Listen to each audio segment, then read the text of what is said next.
నమస్తే. Welcome to legend TV.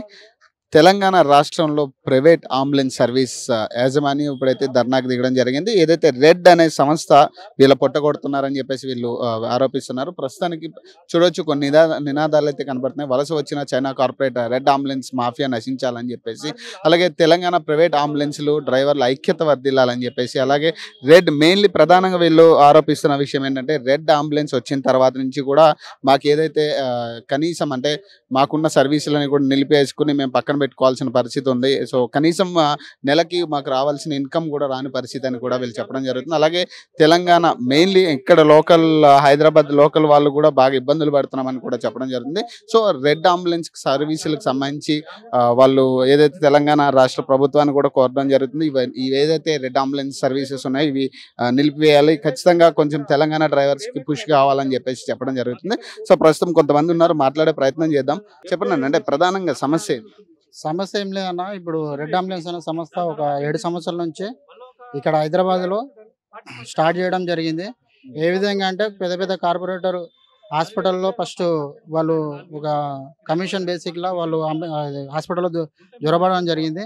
తర్వాత మన హైదరాబాద్ అంబులెన్స్లో టైప్ చేసుకోవడం జరిగింది. టైప్ చేసుకున్న తర్వాత commission basic first 5%, 10% commission basic నుంచి ఇప్పుడు 50% కాడికి వచ్చింది. ఇంకోటి డౌన్ పేమెంట్ 50,000, 60,000, 70,000, 1,50,000 ఇవి తీసుకొని 50-50 సర్వీస్లో మాకేం మిలియట్లేదు. ప్లస్ రిఫండ్ లేదు, కట్టిన అమౌంట్ రిఫండ్ లేదు. దాంట్లో వల్ల సమస్య వల్ల మా తెలంగాణ ప్రైవేట్ అంబులెన్స్ సర్వీస్ మొత్తము ఫైనాన్స్ వాళ్ళకి వదిలిపెట్టవలసి వస్తుంది.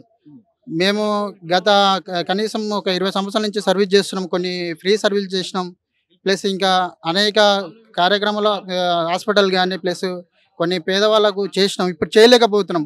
ఓవరాల్ హైదరాబాద్ మొత్తానికి రెడ్ అంబులెన్స్ మొత్తం యాక్టిఫై చేసింది. మొత్తం చేయడం వల్ల ఇప్పుడు మాకు తెలంగాణ ప్రైవేట్ అంబులెన్స్ వాళ్ళకు ఎవరికి ఫోన్ రాకుండా చేసిండు. దాన్ని సంవత్సరాల నుంచి జరుగుతుంది ఇదంతా వాళ్ళది. 7 years నుంచి జరుగుతుందన్న. 7 years నుంచి ఫస్ట్ ఒక 2 years 3 years 5%, 10% బేసిక్లో నడిపించిండు. తర్వాత ఇప్పుడు అన్ని మొత్తం హైదరాబాద్ మొత్తం బిజినెస్ మొత్తం యాక్టిఫై చేసుకొని 50-50%లా 50-50% అంటే ఒక 1,000 రూపీస్ కిరాయి ఇస్తే 500 మేము పెట్రోల్ ఏం వేయాలి, డ్రైవర్కి ఏం వేయాలి. ప్లస్ ఈ విధంగా మేము మోసపోతున్నాం. ఒక 1000 కిలోమీటర్లు పోయినా కానీ మాకేం మిలగట్లేదు. ఫైనాన్స్ కట్టుకోలేని పరిస్థితి, బాకీలు తెరుపుకోలేని పరిస్థితి, అప్పులు తీసుకొని మేము బండ్లు కొంటే దాని తీరని పరిస్థితిలో ఉన్నాం. దీన్ని మీకు రాబడి ఎలా ఉండదు? రాబడి అంటే మాకు కనీసం ఫైనాన్స్ వెళ్ళిన తర్వాత ఒక 20,000, 30,000 మిలిగిన తర్వాత మాకు వెహికల్కి పోయిన తర్వాత మా జీతం మాకన్నా కనీసం వచ్చే పరిస్థితి ఉండే. ఇప్పుడు అది లేకుండా అయిపోయింది. ఇప్పుడు ఏం ఇంకా మీదంగా అప్పులు తీసుకొచ్చి పెట్టి బండ్ల మీద పెట్టిన తర్వాత కూడా వెళ్ళకపోవడం వల్ల అటు ఇటు బాకీలు తీసుకురావడం వల్ల మొత్తం మేము ఆగమైపోయినామన్నా. గురించి ఎవరితోనైనా మరి మాట్లాడిర్రా లేకపోతే వాళ్ళ రెస్పాన్స్?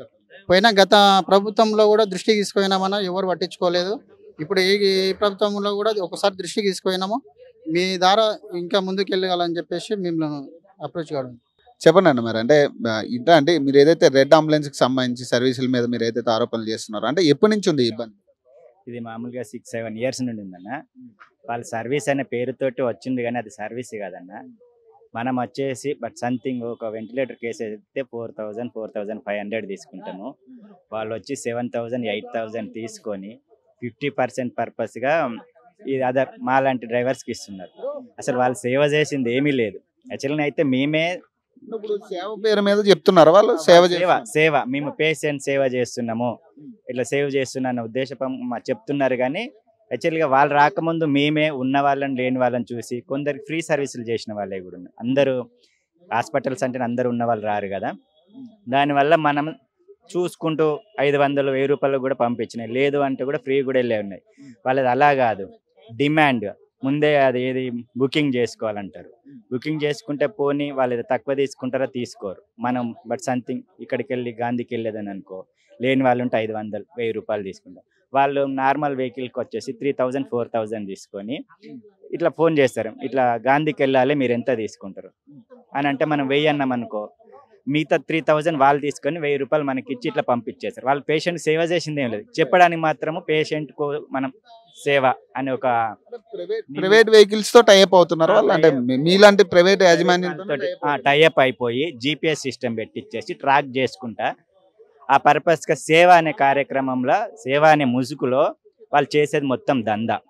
అదే డైరెక్ట్ కస్టమర్స్ అంటే పేషెంట్ వాళ్ళు మన దగ్గరికి వస్తే మనం ఈజీగా చాలా అంటే మనం చూసి తీసుకుంటాం ఆ పర్పస్. వాళ్ళు అలా కాదు, డైరెక్ట్ దాన్ని బుకింగ్ చేయాలి, ఇంత అమౌంట్ అవుతుంది, ఇది ఇది అని చెప్పి ముందే కట్టించుకొని ఈ పర్పస్గా దందా చేస్తుంది. 7 సంవత్సరాల నుంచి జరుగుతున్నారు. మరి గతంలో ఎప్పుడు మరి ఫిర్యాదు చేయలేదా దీని మీద? అంటే గతంలో కొన్ని రోజులు నమ్మించిండు, అంటే ఇలాంటి ఏం లేకుండా ఫస్ట్ వాళ్ళు మార్కెటింగ్ చేసుకోవడం కోసము హాస్పిటల్స్లో కూడా మాకు ఇన్ని అంబులెన్స్లు అంటే మాలాంటి అంబులెన్స్ వాళ్ళని టైఅప్ చేసుకొని మాకు ఇన్ని అంబులెన్స్లు ఉన్నాయి, మేము సేవా కార్యక్రమం ఫ్రీ చేస్తున్నాము, మాకు అది లేదు అని చెప్పి కార్పొరేట్ హాస్పిటల్స్ పెద్ద హాస్పిటల్స్ టైఅప్ అయిపోయి వాళ్ళ రాజ్యం వాళ్ళ ఇష్టము, వాళ్ళు ఏం లేదు వీళ్ళు మాలాంటి వాళ్ళని పట్టుకొని మొత్తం దందా చేయడము, అంటే మా దగ్గరికి రాకుండా లోపలనే పేషెంట్ వాళ్ళని గవర్నమెంట్ తో టైఅప్ అయి చేస్తున్నారంట లేకపోతే ఎట్లా?